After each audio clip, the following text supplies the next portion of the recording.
ام به که مناقشه و گوتوبیجی که تایبت بکن میوانه کامن هر راستا خول شرنق دید گل مدابه و جی نوروز یوسال پارلمانتارا دم پارتیا شرنخیه نوروز خان دم تباش گلکس پاست و میوانه کرسات نیوزی اجبه پرسه دست پی بکم چما ترکیه اوه که برانبر وان جهن کردان دکه از خوازم بزانم آرمان جوان برانبر جناف برن تالان کرنا خوزایان سروشت باکوری کردستانی چیه؟ اجي دمباش اجي سباز دكمش بوتا في بونيكو ودرفتاي لسرفي سبب ويتشنا بكارين جلك سبب بدن نشاندان هم نزكاتيا دا سلاتاري ودولته يا لهم بر خوازاي تشيه دولت باواي كيران وسرمایه‌دار خوازای چاو نزدیک دبه اما جبو کردستان طیبت مندیه و اوکو دولت گلی کرد افسد ساله ناس نکریه لسر وی ناس نکرینه هبونا و زمانی و چاو باوایی که اسیمیله بکه داگر بکه باشه نوروز خان تو بحث جدکی 100 ساله ناس نکریه کنگی ده حکومت ترکیه یان ترک بخو کردان ناز بکه چند دمیدن پیویز دکه هتا کو ناز بکه اول سر تکوشین سیاست گوهرتنین سیاست دنیای گوهرتنا دولت ترکیه و گریدایه ام نکارن دمکی دیار ببیجن لبلی نها پیواجویه که و اف پیواجو درفت دیده که اموانی قشان راست راست بکن و ام که کرد ام الویداری ده جهه کی چاوه بگرن و استاتوی چاوه هبه و هبون اما چاوه وره ناسکرن و چاوه با آوایی که یاسایی بینگه هاوه وره راخستن لسر و ام نقاشان دکن آلی که و پیواجوی جی خوزایه جبر کو داگر کردن و تالان کردن خوازای نبتنه لسر راند و لسر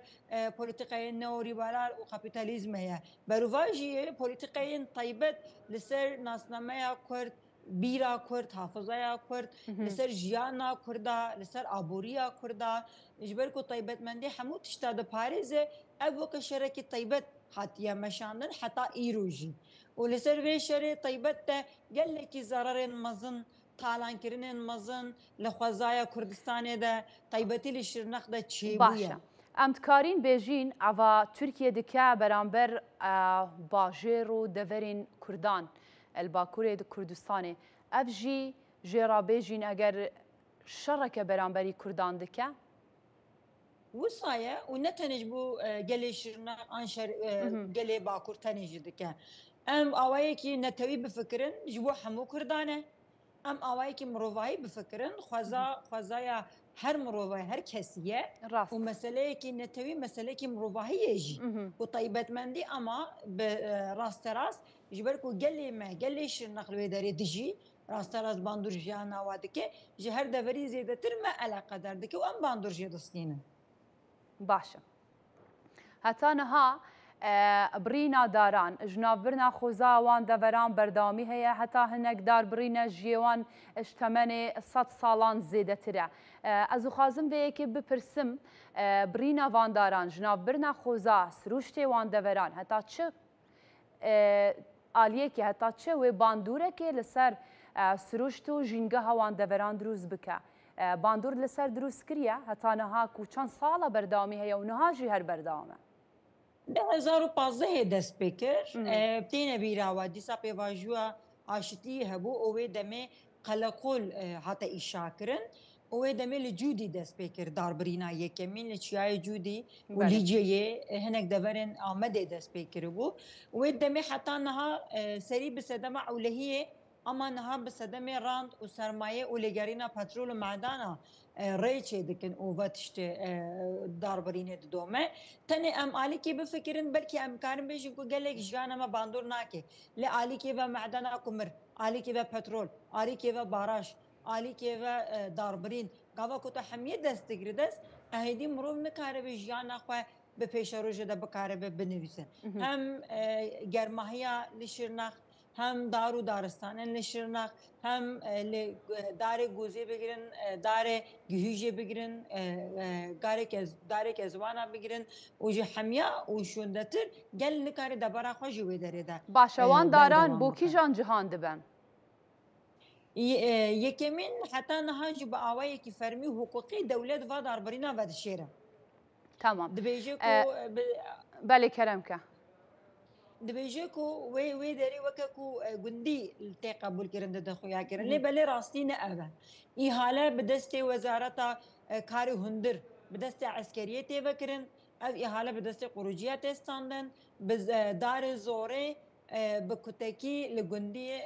ji derê ku gundî nekare bin herin derê ku ewlehiyê dest pê dikin ku heta tê li wê derê ev darê ku tê birîn hinek tên firotin hinek dibin hinek şîrketan êgû par pirtûk wan ador te çê dikin diçin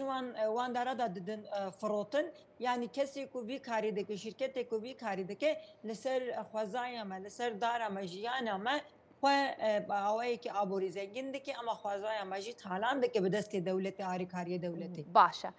توتکاریش مڕابێژی هەتانەها گەر زانیاری لە جەمتە هەبن هەتانەها چەند دار لەوان دەڤێران وان جوهان هاتی نەبڕین نکارم ژمارێکی ڕاستە ڕاست بدەم ji ber ku yê guve hijmarê bigirî Müduriyeta Daristanê Tirkiyeyê taybetî cihê ewlekariyê ku bi destê walîtiyê tê îlan kirin qet em nikarin bibînin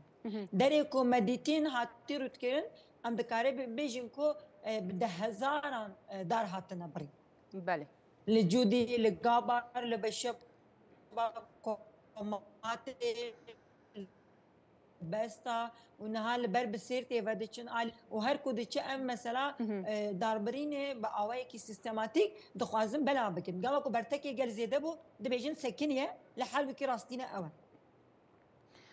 باشا تا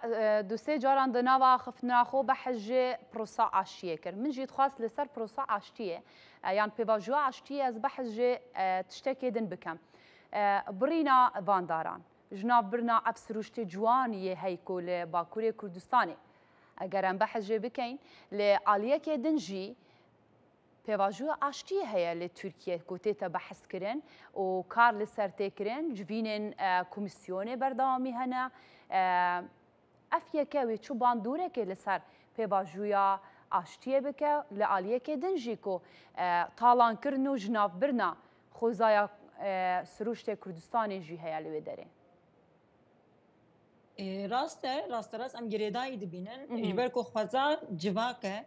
جواک گلی کرده اگر کو تو گلی کی ناس بکی دوی توی با آخاوی واری وی هبوناوی تواهی ناس بکی و تو بپارێزی ناسکرین جی تیره ناکی تو بچاوه با آوائی کی نتوی با آوائی کی سیاسی افروسا پیش بکه بجی دولت بدست رانته بدست سرمایه ناخوازی دار و بار و معدن و پترول و کمرا کردا جی کردارا بمینه اف پولیتیکا و حتی کودری راست بدوم بردوام بکه و اف پروسه دوی مجارک جی عدالت خوازای وکه که هنک وی دمه کسی که اکولوژیست وکه دلگاسیون دکلاراسیون اعلان کردن که وی داری دا گوتن آشتیا خوازای دوی پیکوره چی آشتیا خوازای با آوای اولهی با آوای کو بشر و گریدای با آوای کو راستراست دجمناتیا کردا کار و بار و پولیتیکای نسر خوازای هاتی کردن دوی وره سکناندن باشه نها باراجا کل جزیره تن آماده کردن خلاص ببه و زاخو به آب بمینه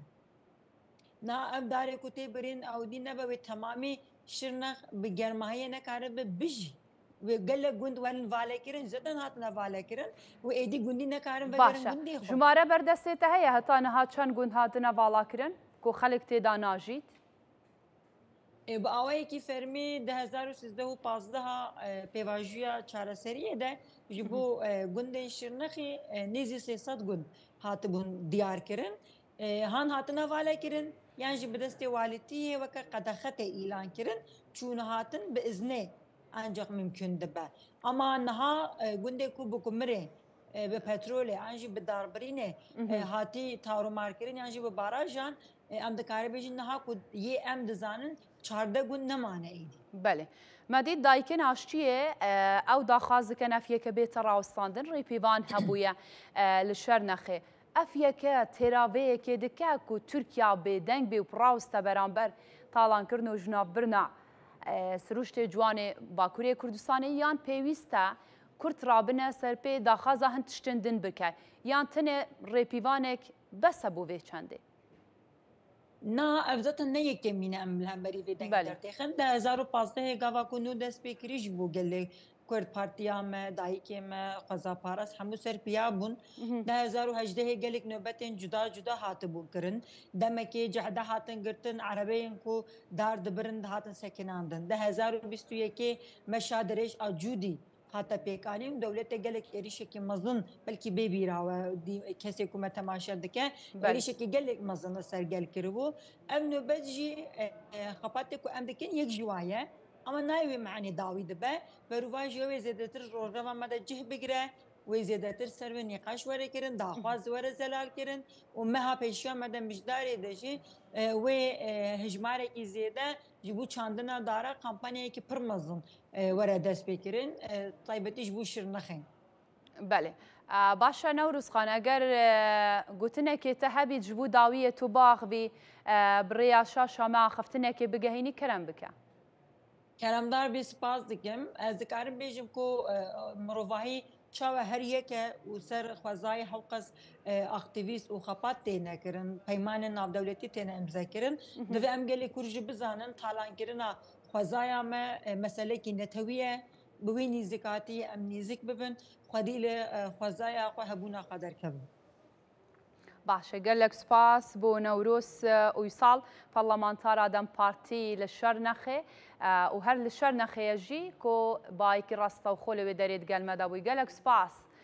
خوش حال بون سپاس خوش دم باش دار ويقال مدى سباس